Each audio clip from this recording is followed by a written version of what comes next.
اعوذ باللہ من الشیطان الرجیم، بسم اللہ الرحمن الرحیم۔ آج ہم سیکنڈ ایئر کلاس کے سلیبس میں شامل علامہ محمد اقبال رحمۃ اللہ علیہ کی غزلیات کا مطالعہ کریں گے، اور اقبال کی غزلیات میں سے ان کی پہلی غزل آج ہمارا سبق ہے، جس پر ہم آج انشاءاللہ گفتگو کرنے والے ہیں۔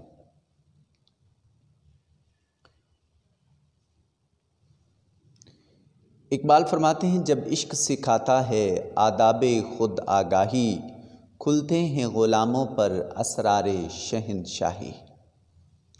علامہ محمد اقبال حکیم الامت اور نباز قوم ہیں۔ وہ اس قوم کو اور اس قوم میں موجود صلاحیتوں کو اس انداز میں عروج ثریا اور عروج بام عطا کرنا چاہتے ہیں کہ یہ قوم غلامی کی زنجیروں سے نکل کر اپنے حقوق کی خود محافظ بن جائے۔ اقبال کا کہنا یہ ہے کہ جب عشق کا جذبہ خودی کے آداب و اسلوب سکھا دیتا ہے تو غلاموں پر شاہی اسرار اور رموز کھل جاتے ہیں، وہ غلامی کی زنجیروں کو توڑ دیتے ہیں، وہ شاہوں کے تخت و تاج کو الٹ دیتے ہیں۔ اقبال نے مسلمانوں کو ابھارنے اور نکھارنے کے لیے خودی کا نظریہ پیش کیا ہے۔ اسلام کا اقبال کا نظریہ خودی اور فلسفہ خودی تاجدار کائنات صلی اللہ علیہ وآلہ وسلم کی اس حدیث مقدس سے اخذ کیا گیا ہے۔ حضور نے ارشاد فرمایا، من عرف نفسہ فقد عرف ربہ، جس نے اپنے نفس کو پہچان لیا تحقیق اس نے اپنے رب کو پہچان لیا۔ خودی سے مراد اپنی ذات کی پہچان ہے۔ اقبال کی خودی غرور و تکبر کے معنوں میں کبھی بھی استعمال نہیں ہوتی، بلکہ خود نگری یعنی اپنی ذات پر غور و فکر کے بعد خود آگاہی اور خود آگہی، اس سے معنی مراد لیا جاتا ہے۔ خود آگاہی کی بنیاد پر ہی خدا کی معرفت کے جو اسرار اور رموز ہیں وہ کھلتے ہیں۔ شاید اس لیے اقبال نے کہا تھا کہ تو راز کن فکاں ہے اپنی آنکھوں پر عیاں ہو جا، تو راز کن فکاں ہے اپنی آنکھوں پر عیاں ہو جا، خودی کا رازداں ہو جا، خدا کا ترجمہ ہو جا۔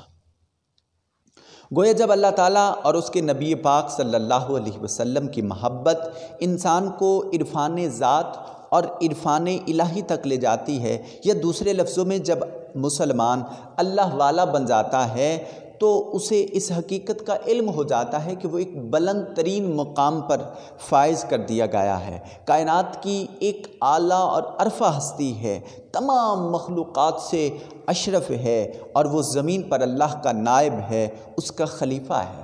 اس کے سامنے غلامی اور شاہی کی تمام تر حقیقتیں، ان کے راز، اسرار، رموز، سبھی کچھ اس پر آشکار ہو جاتے ہیں۔ وہ بوریا نشیں ہوتے ہوئے بھی تخت نشینوں کا مد مقابل ٹھہر سکتا ہے، اور وہ اپنی اس حالت فقر میں کسی کی بادشاہت سے خائف نہیں ہوتا۔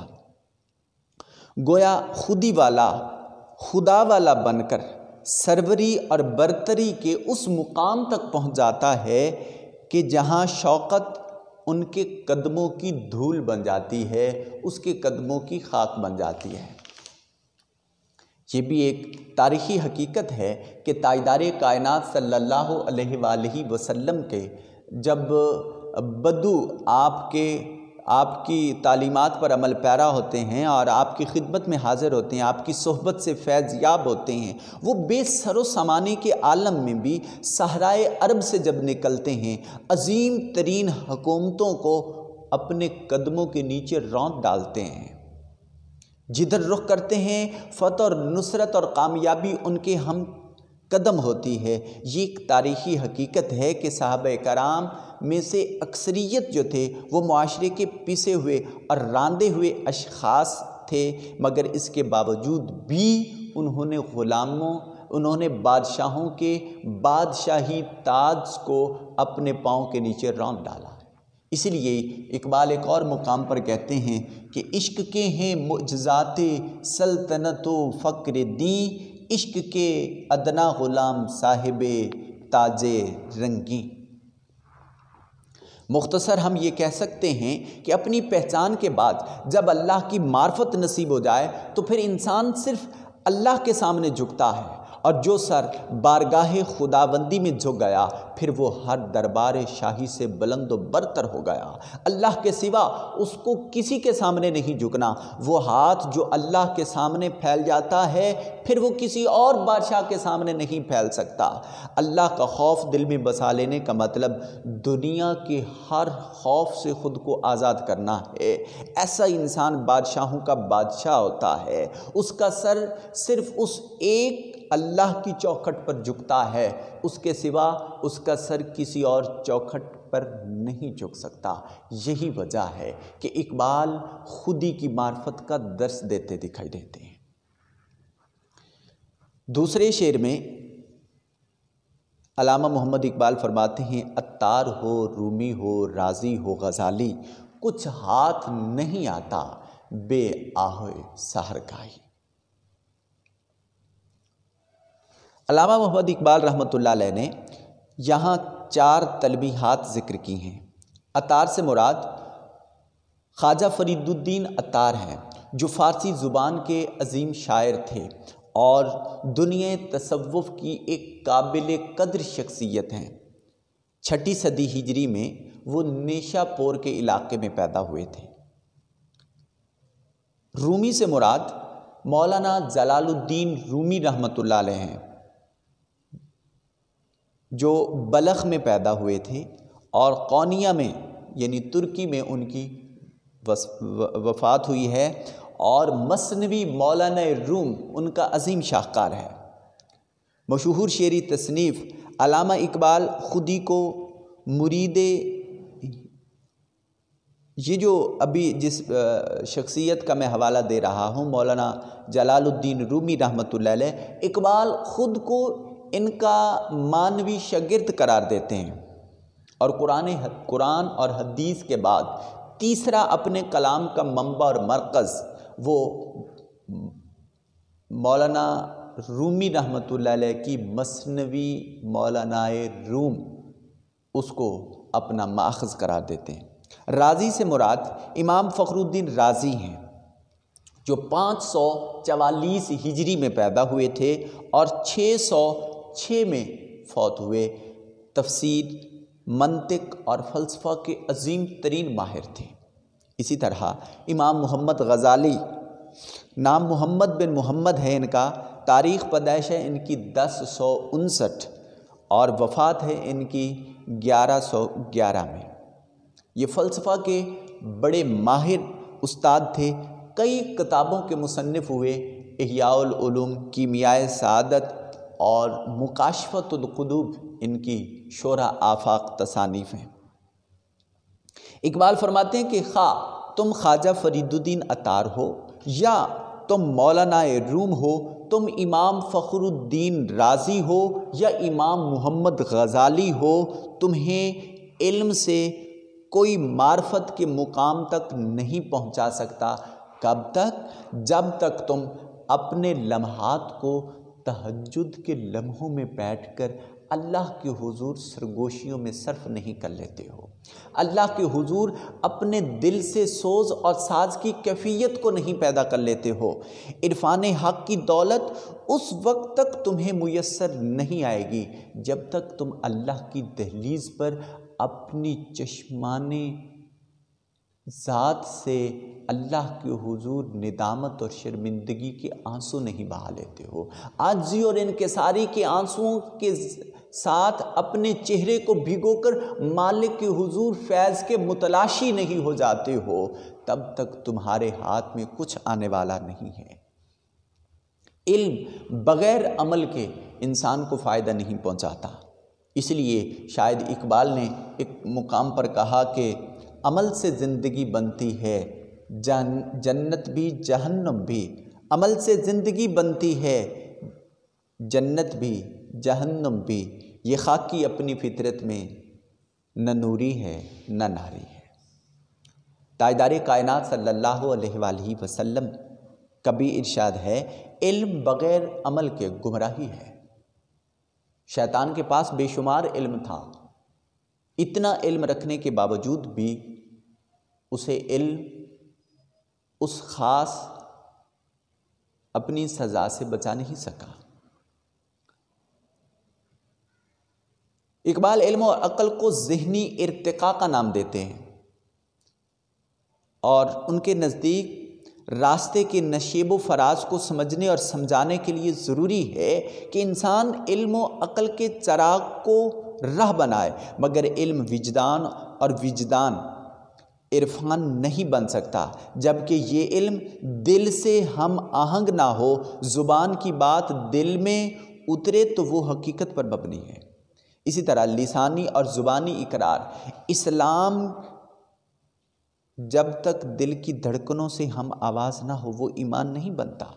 رات کے آخری لمحوں میں رو رو کر جو اللہ کے حضور سربسجود ہو کر گڑ گڑا کر مالک سے فیض کا اکتساب کرنا ہے، یہ وہ عمل ہے جس کو اقبال تعلیم کر رہا ہے۔ اقبال کہتے ہیں علاج آتش رومی کے سوز میں ہے تیرا، علاج آتش رومی کے سوز میں ہے تیرا، تیری خودی پہ غالب فرنگیوں کا فسوں ہے، تیری خودی پہ غالب فرنگیوں کا فسوں ہے۔ اقبال نوجوانوں کو یہی درس دیتے ہیں اور ان کے لیے علم کے ساتھ عمل کے ساتھ رات کے آخری حصے میں بیٹھ کر اللہ کے حضور رونے اور تڑپنے کو اپنی زندگی کا شعار قرار دیتے ہوئے ان کے لیے دست بدعا ہیں۔ وہ فرماتے ہیں جوانوں کو میری آہ سحر دے، جوانوں کو میری آہ سحر دے، پھر ان شاہین بچوں کو بالوں پر دے، خدایا آرزو میری یہی ہے، میرا نور بصیرت عام کر دے، میرا نور بصیرت عام کر دے۔ مختصر یہ کہ عمل سے علم کو روشنی ملتی ہے، عشق عقل کو اس ذات بلند و برتر کی حقیقتوں سے آگاہ کرتا ہے جو ارض و سما کا نور ہے۔ رات کی تنہائیوں میں رو کر اللہ کو منانے کی کوشش، اللہ کا لطف و کرم انسان کو اپنا بنا لیتا ہے۔ جس دل میں اللہ اور اس کے نبی صلی اللہ علیہ وآلہ وسلم کی یاد ہوگی وہی دل پر نور ہوگا، اور وہی دل اور وہی ذات اس قابل ہوگی کہ وہ جس قدر اور جس طور طریقے سے جس سمت سے گزرے گی اسی سمت سے اللہ تعالیٰ کے حضور اس کو جلوے دکھائی دیں گے۔ تیسرے شعر ہے، اقبال فرماتے ہیں نومید نہ ہو ان سے اے رہبر فرزانہ، کم کوش تو ہیں لیکن بے ذوق نہیں راہی۔ وہ کہنا یہ چاہتے ہیں کہ اے عقل مند رہنما، تیرے قافلے میں جس قدر لوگ ہیں جو راہی تیری قیادت میں جا رہے ہیں، تم ان سے مایوس ہرگز نہ ہو۔ حقیقت میں رہنما وہی ہوتا ہے جو کسی کو مایوس نہیں ہونے دیتا۔ وہ اپنے الفاظ سے، اپنی سخن سے اپنی قوم کا اور اپنے راہیوں کا دل جیت لیتا ہے۔ اقبال کہتے ہیں نگہ بلند سخن دل نواز جاں پرسوز، نگہ بلند سخن دل نواز جاں پرسوز، یہی ہے رخت سفر میر کارواں کے لیے۔ اے میر کارواں، تم میری اس قوم سے کسی بھی صورت میں نا امید اور مایوس نہیں ہو۔ اقبال کا یہ فلسفہ امید بھی قرآن سے اخذ شدہ ہے۔ قرآن مجید میں ہے لا تقنطوا من رحمت اللہ، اللہ کی رحمت سے نا امید اور مایوس نہ ہوں۔ رہبر فرزانہ سے اقبال خود بھی مراد ہو سکتا ہے، وہ اس معنی میں کہ اقبال خود ایک رہنما ہیں۔ انہوں نے برصغیر پاک و ہند کے مسلمانوں کو ایک جھنڈے تلے جمع کیا، ان کو ایک اساسی پلیٹ فارم مہیا کیا ہے، ان کو اپنی شاعری کے ذریعے جگایا ہے، ان کو غلامی کی زنجیروں میں جکڑے رہنے سے باز آ جانے اور ان غلامی کی زنجیروں کو توڑ کر غلامی کے بتوں کو پاش پاش کر کے آزادی اور آزاد منشی کی طرف ان کو ابھارا ہے۔ اور اس سے مراد عام رہنماؤں کو خطاب بھی ہو سکتا ہے، ہر وہ رہنما جو مسلمان قوم کو منزل مقصود تک لے جانا چاہتا ہے۔ اقبال ان سے مخاطب ہیں کہ میری اس قوم سے تم کسی بھی صورت میں ان سے دل برداشتہ نہ ہوں، یہ لوگ کم ہمت ہو سکتے ہیں، کم محنت ہو سکتے ہیں، مگر یہ ذوق سے عاری اور خالی نہیں ہیں۔ اقبال فرماتے ہیں نہیں ہے نا امید اقبال اپنی کشت ویراں سے، نہیں ہے نا امید اقبال اپنی کشت ویراں سے، ذرا نم ہو تو یہ مٹی بہت زرخیز ہے ساقی، ذرا نم ہو تو یہ مٹی بہت زرخیز ہے ساقی۔ مختصر ہم یہ کہہ سکتے ہیں کہ نبی پاک صلی اللہ علیہ وسلم کے نقوش پاک کی چاندنی نصیب ہو جائے تو پھر منزلیں تن آسان اور کم کوش مسلمانوں کے بھی قدم چومنے کے لیے بےتاب ہو جاتی ہیں۔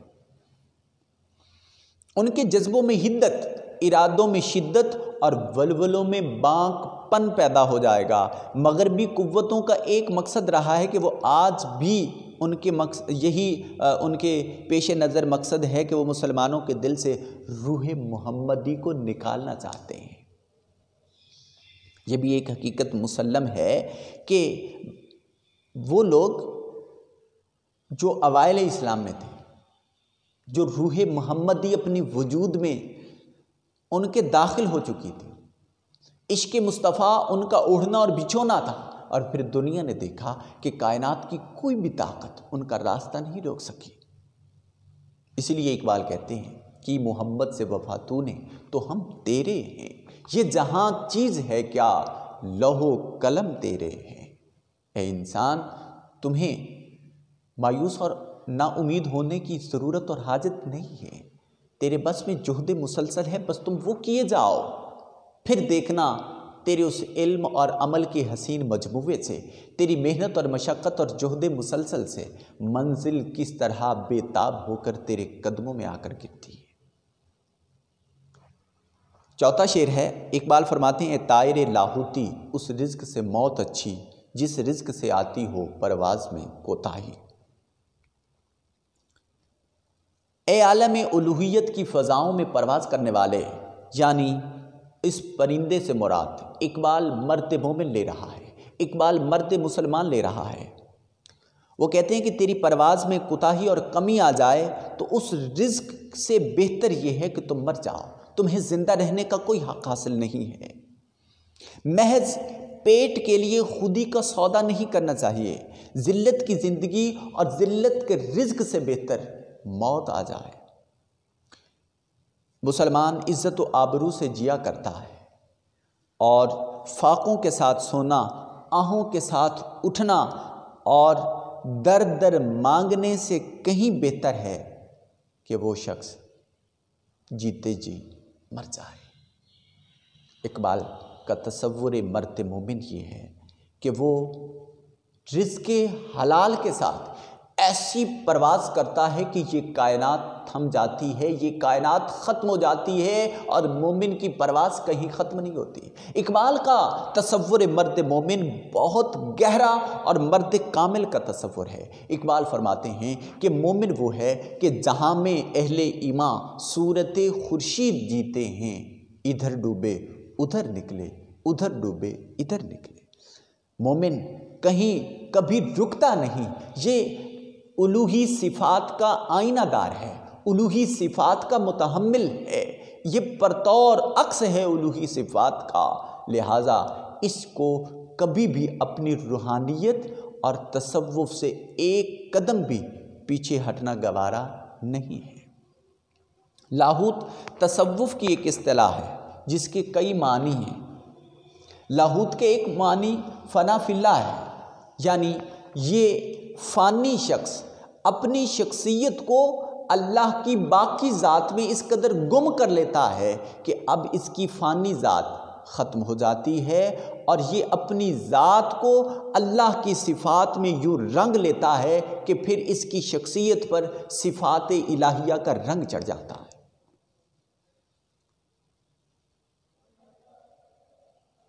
جباریو، قہاریو، غفاریو، قدوسیو، جبروت، یہ 4 عناصر ہوں تو بنتا ہے مسلمان۔ اقبال کے نزدیک انسان میں یہ صلاحیت موجود ہے کہ یہ صفات الوہیت میں اپنی ذات کو رنگ سکتا ہے۔ دوسرا معنی لاہوت کا یہ ہے، وہ جگہ جہاں زمان اور مکان کے الفاظ کو نہ بولا جا سکے۔ مومن کی پرواز اس مقام پر ہے جہاں وقت اپنا دامن سمیٹ کر چھٹی کر جاتا ہے، جہاں مکان موجود نہیں ہوتا۔ مومن کا وہ عظیم مرتبہ اور مقام ہے۔ لہٰذا اقبال یہ کہنا چاہتے ہیں کہ مرد مومن، تم اپنے رزق میں اس قدر پاکیزگی رکھو جس قدر تم اپنے باطن کی پاکیزگی کے متلاشی دکھائی دیتے ہو۔ تمہاری منزل زمین پر موجود نہیں، تمہاری منزل آسمان کی بلندیوں تک ہے، بلکہ یہاں تک کہ آسمان کی بلندیاں بھی ختم ہو جاتی ہیں اور تیری منزل اس سے بھی کہیں آگے۔ سوال یہ ہے کہ آخر اقبال نے لاہوت کیوں کہا ہے؟ اس کے کہنے کی وجوہات کیا ہیں؟ اقبال نے لاہوت کے ساتھ ساتھ ایک مرد مومن کے لیے علامت استعمال کی ہے شاہین کی۔ لاہوت اور شاہین کہنے کی وجوہات یہ ہو سکتی ہیں کہ اقبال اس طرف اشارہ کرنا چاہ رہے ہیں کہ اے مرد مومن، تم خاک آلود ہو کر بھی بلند پرواز کی طاقت رکھتے ہو، لہٰذا تم اپنی اس فطری خداداد صلاحیت پرواز کو حرام سے کہیں کم نہ کر لینا اور اپنی صلاحیتوں کو کہیں خاک آلود نہ کر لینا، بلکہ جس قدر خدائے بزرگ و برتر نے یہ عظیم صلاحیتوں سے تمہیں نوازا ہے، انہی صلاحیتوں کو اپنے وجود میں اس قدر پروان چڑھاؤ کہ یہ پہلے سے کہیں بلند و بالا ہو جائیں۔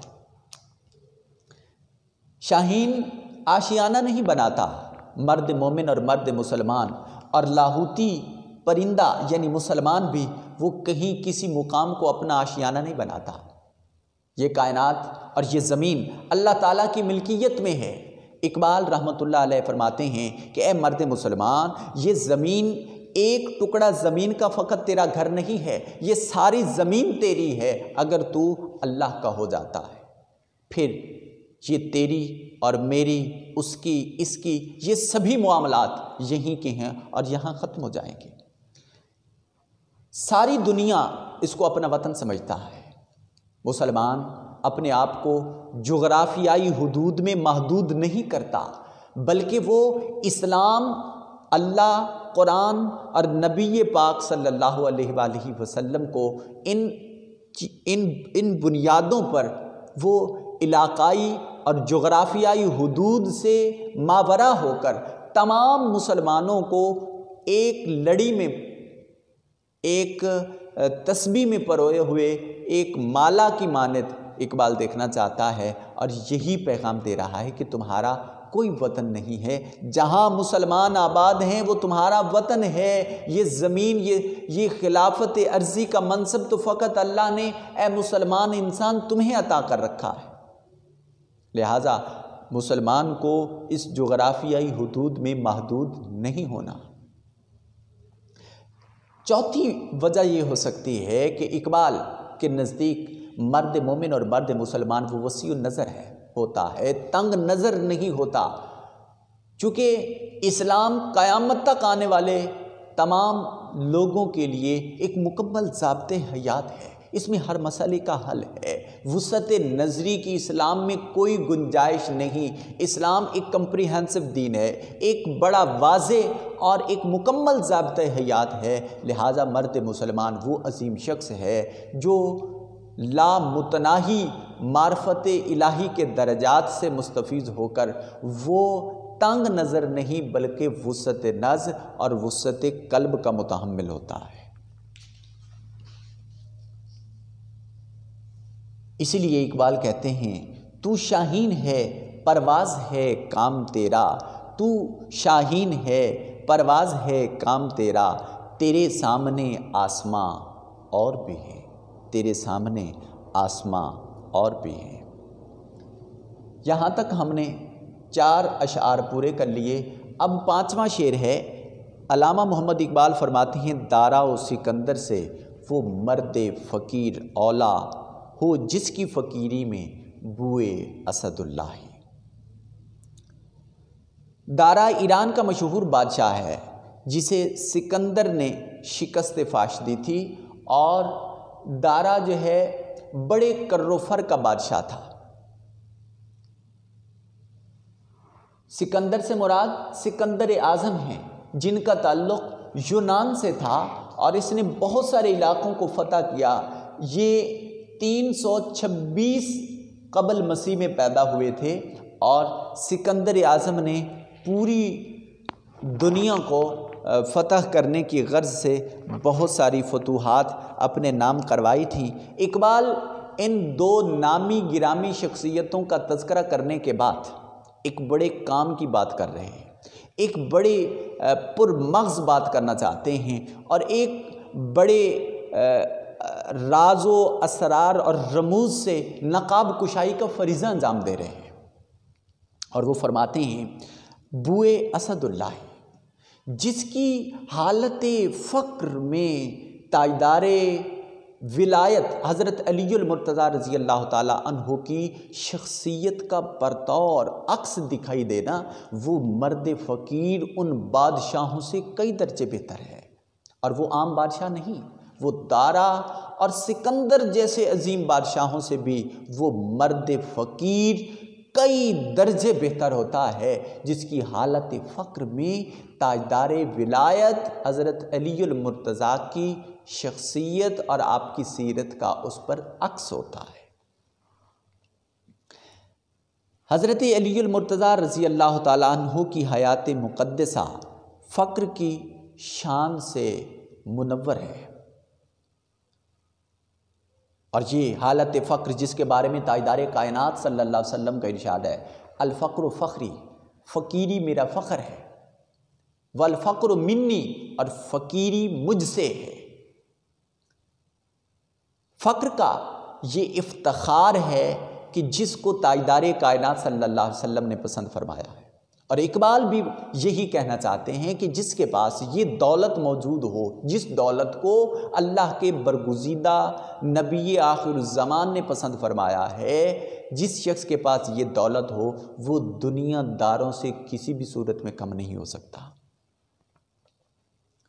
اقبال اس تصوف کا قائل نہیں ہے کہ صرف تسبیح اور مصلی لیے اللہ کے حضور عبادت میں مصروف عمل رہا جائے، بلکہ اقبال اس تصوف کا قائل ہے جس میں باطل کا مقابلہ بھی موجود ہو، جہاں شمشیر زنی بھی موجود ہو، اور چونکہ یہ دونوں صفات، ایک طرف عبادت الہی کا فریضہ انجام دینا اور دوسرا حق کا باطل کے ساتھ نبردآزما ہونا، یہ دونوں صفات بیک وقت تاجدار ولایت میں موجود ہیں، حضرت علی المرتضیٰ کی شخصیت کی آئینہ دار ہیں۔ ایک طرف عبادت اور ریاضت بھی موجود ہے، اور دوسری طرف باطل کے ساتھ برسر پیکار ہونا بھی موجود ہے۔ اقبال فرماتے ہیں، دیکھیے حضرت علی المرتضیٰ شیر خدا کرم اللہ وجہ الکریم خیبر شکن ہیں، وہ میدان کارزار میں اس قدر جرت، بہادری اور نڈر پن کے ساتھ آتے ہیں کہ دنیا کا کوئی بھی پہلوان ان کے مد مقابل ٹک نہیں سکتا۔ اور حالت فقر کا دیکھیے، وہ جو کی روٹی پر قناعت کر سکتے ہیں۔ وہ حالت فقر اور اختیاری فقر یہ ہے کہ وہ فقط کھجور اور پانی پر ہی اپنا گزارا کر رہے ہیں،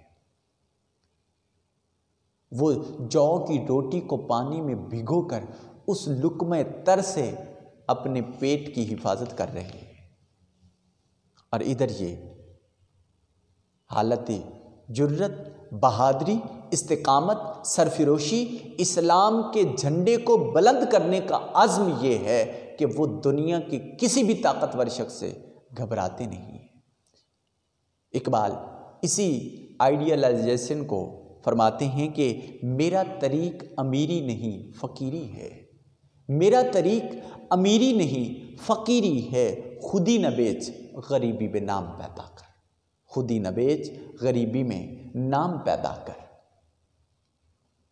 اقبال پھر بھی کہتے ہیں، تیری خاک میں ہے اگر شرر تو خیال فقر و غنا نہ کر، تیری خاک میں ہے اگر شرر تو خیال فقر و غنا نہ کر، کہ جہاں میں نان شعیر پر ہے مدار قوت حیدری۔